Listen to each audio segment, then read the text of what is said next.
Happy Columbus Day.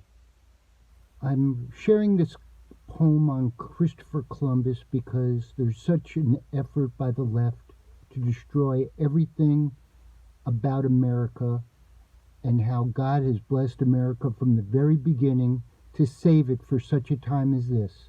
So please take a listen to my poem, Christopher Columbus, a pretty awesome guy.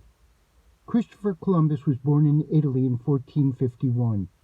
And it was on that day, historians say, a new world had just begun.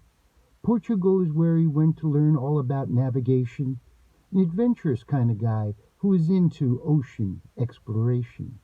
The people at the time thought the earth was really flat, but Christopher Columbus wasn't going for any of that. He knew he needed money, some ships, and a fine crew, but he was just a poor sailor boy. What was he to do?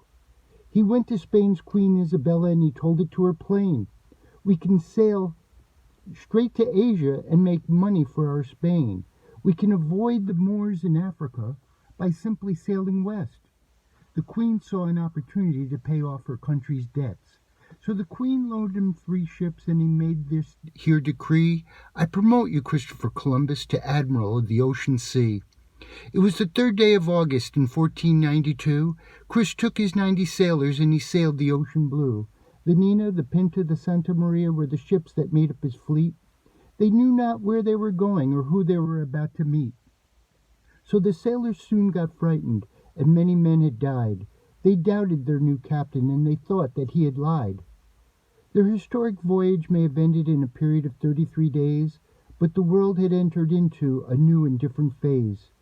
They landed at an island. Hispaniola is now its name.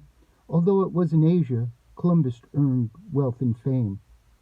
The people that they found there were thought to be of the Indian race, but these simple farmers thought the Spanish were gods from outer space. With their mighty ships and weapons, the Spanish grew in size. Spain colonialized the Americas. To them, they won a prize. But for the Indian people, life would never be the same. They were caught up in a time warp. Maybe no one is to blame. In the name of progress, life often changes pace.